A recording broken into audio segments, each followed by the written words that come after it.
Good evening, YouTube. This is Spirit Journey. Today is Wednesday, May 27th, 2015, and it's approaching 7 p.m. And yes, it's still light outside. I'm a little retrospective right now. Today was a very big day for me. It actually was the funeral of a relative of mine. It was a cousin, a distant cousin, and that branch of the family I've never met before. And I found out about it, the person's passing, through another cousin. Oh, it's starting to rain right now. Well, it was a big day. I wanted to go because I wanted to see that side of the family, and to try to find out about the different family dynamics. I have a lot of cousins that I've never met. I come from a large family, and I just wanted to take that opportunity. For my spiritual growth and understanding about my heritage. And a great way to find out about your heritage is to meet your relatives. You know, we all have relatives, and they all have their own story. So that's why I went. They're relatives on my father's side.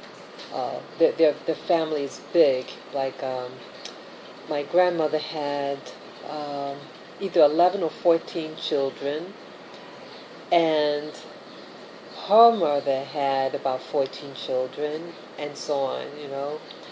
And so I have family, you know, that live up in the Bronx that I would never have known their relatives. And some of them, you know, I don't look anything alike, but you know, they are family. They have the same eyes and nose that I have, and it's like, wow, I know your family, you know. They were very nice, very, very warm, and I was able to get 2 telephone numbers, and one of them I gave them my contact number and address, you know, because I would like to, you know, keep in contact. It seems like the only time I get to see relatives on that side of the family is or when there's a funeral, and sometimes a wedding, you know. But I just want to celebrate the living, you know, that it's very good to support family and to go to these functions. I was only one from my family, my branch of the family, that went. And so I felt it important for me to represent the whole family. And at the service, I introduced myself and what branch of the family I'm from, and that they're not forgotten. Also, it's teaching me to come out of my shell. I used to be afraid of family functions of any kind. I was very timid as a child, and sorry, I'm moving the camera. So it's also an exercise for me to, you know, to take time and, you know, and learn to speak openly in public, you know, to an audience. What was the other thing I was going to say about this, to try to tie everything all in? Trying to remember. Well, I got a ride with one of my cousins, and we drove all the way out to Long Island, where the military cemetery is, and it's also where my father's buried. So I got to talk to these cousins who I do know, and we had a long conversation. And one of the cousins was sharing me things that would happen to her in her life, some life choices she made. And I just felt very led to share her things, certain wisdoms that, what she could, she just retired. Well, no, 2 years ago she retired. This is a hard-working woman. She's very dedicated to her child. She was a single parent, and the life partners that she had, had married. She married twice, and unfortunately, they ended in divorce. So now, being retired and having an adult son who's going on 24, she, I was trying to encourage her to make choices that would edify her. She had to file bankruptcy this last October, and so I said, hey, maybe this is an answer from God. You have a responsibility, your home, but you can't afford it anymore, and maybe God is directing you, even though you want to stay. The house is up for sale, but it was a money pit. It took her money, and she was there for 10 years. So I was trying to encourage her, hey, just because you're born in a particular place doesn't mean you have to just stay there the rest of your life. There are other options, and think about yourself for a change. That was the key thing. Think about yourself for a change. Start to do good things for you, and think of things like, I suggested even for her to maybe even renting a house. If she wants to live in a house, okay. They have people who have beautiful homes, big homes that allow pets. She has a pet, and she might be able to do that. So it just, it got me an opportunity to be able to help someone else, to say, hey, there are other options out there. And not only was I talking to her, like, even though I was talking to her, I was actually talking to myself too. That sometimes when we talk to people, we actually are encouraging ourselves in the process, And she's a deserving person, and sometimes we all need encouragement. There was also something else I wanted to talk to you about. I was, as we were driving through different neighborhoods we started out from the Bronx, and then we had to go to Suffolk County, Long Island. And I saw, billboards, religious billboards. And I don't know, I felt like, it's hard to explain, but as you know, those who have been following my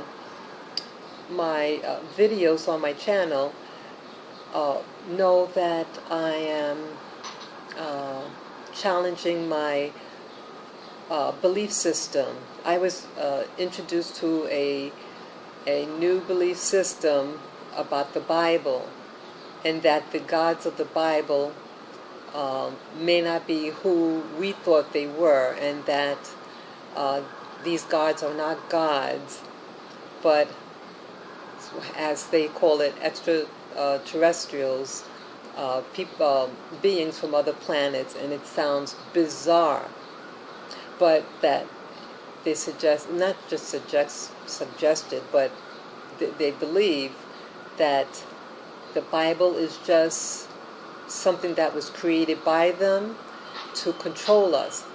So I have been, for the past 6 months, examining this. I don't know whether it's true, but I think there's something to the story, that the Bible is beyond what I was taught it to be. I was raised as a Christian. Well, I had embraced Christianity in my early 20s. I wasn't raised in the church. I never used to go to church as a child, but in my early 20s is when I was introduced to Christianity, and I've been going to church on and off for almost 30 years, and this is the first time that I ever challenged myself to examine why I believe what I believe, and it's a spooky road. It's very spooky for me, and so as I was driving out to this place, and when we entered the church, I felt funny singing the songs, and I didn't want to sing any of the songs because if it is true, what I'm being told about the Bible, that it's not authentic information, if it's not accurate information, then why should I praise this being, and I see that, we give so much time, our money, and faith in something that we have no proof about. And a family member was talking about having faith, but her faith, I felt, didn't do for her. And how come this God that she says she believes in didn't tell her, hey, this is a bad spouse to get, bad person to get involved with, or to marry, or hey, this is a money pit. All these things. And if God of the Bible have all this knowledge and has ears to hear, I start to ask myself, how come this God is not helping her? How come this God is not giving her wisdom, etc., etc.? And she's given her church so much of her resources, and now she had to claim bankruptcy last year. So this is getting me to think about, here we have all this faith, what we call faith, but is this Bible helping us? Are we being helped? And so I told her, what help you to ask for wisdom, to seek wisdom, because wisdom is wisdom and knowledge. Wisdom and knowledge is power, and I find a lot of Christians are without power, and we're ineffective many times. And there's a disparity between so-called Christians who are people of color and Christians who are of European ancestry or white. How come this God that they serve, how come there's a disparity in what blessings they receive? And I was feeling a little impatient when I keep hearing, oh, well, I have faith, and I don't want to hear that anymore. I don't want to hear, well, I have faith. Yes, faith is an essential, can be an essential tool when you have nothing else. Okay? But what we do have is that we have the ability to seek knowledge and to seek truth and to seek wisdom. All those things, wrapped up together, it's what we can build upon, And if the Bible is just something as a tool designed to keep people in bondage, well, it's done a good job. It has presented many people in bondage, because we say, well, I don't have to really think, because God is going to take care of me. He's going to do all the thinking for me. And so I just think, I just sit back, relax, and just have all the faith in the world to prosper in life. And all these people I'm seeing are in poverty. And so I'm frustrated for the communities who rely on these churches to help them. And I find that the church is just zapping their resources. I could see someone going to a church, and the church is a part of the community, and like, you know, that the money they put in, let's say they had a farm, and they raise their own food, or let's say they have a water system, so everyone gets clean, fresh, filtered water, organic fruits and vegetables, you know, that you're a self-contained system, you know, but the church is there for your spiritual growth, but it's also there for nation building, for strengthening, you know. Then I can see something like that type of dynamics, but it's not there. That dynamics, it doesn't exist, you know. It's like separate. It's a business being run like a business for the people who are on the board and the pastor, you know. But of course, you have pastors who have all the faith, who really do care about their flock.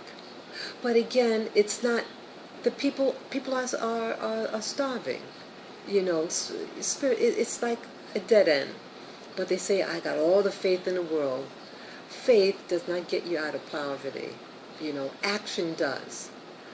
So, what I've learned so far in this spirit journey with this one YouTuber, that she believes in the age of I know, you know, referring to Vera 747, you know, rather than the age of faith, you know. I want us all to be in the age of I know, the age of wisdom, the age of knowledge, to reach up to higher spiritual heights, you know, that we achieve our heart's desires, and we get in tune with the Creator. I'm very eager to find out and have an intimate relationship with the Creator, and to be guided to, you know, what our journey is. Again, you know, I went to the funeral today of a relative, a cousin, and I wish her, you know, a beautiful spirit journey where she is right now.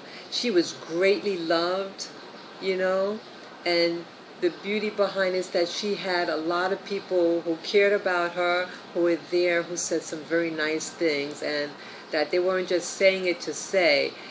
It was a consensus, you know, the descriptions I got from about her, this person. And it's unfortunate I never got to meet her when she was alive. But, you know, these type of, you know, that's a legacy you want to leave behind, that you were a good person to others, a good person to yourself, you know, and those are the type of things that, you know, seeds of joy that you want to plant, you know. And if there's a higher, you know, the Creator out there who saw what she did, and the hearts that she touched, you know, let us all, you know, touch other people's hearts out there. And I think that is spirituality, you know, that's true spirituality. So these are some of the thoughts that I have for today as part of my spiritual journey, understandings, and the like. So peace and joy to you all. And please share my video. Please feel free to subscribe or comment below and give me the thumbs up. Take care, guys. Bye-bye.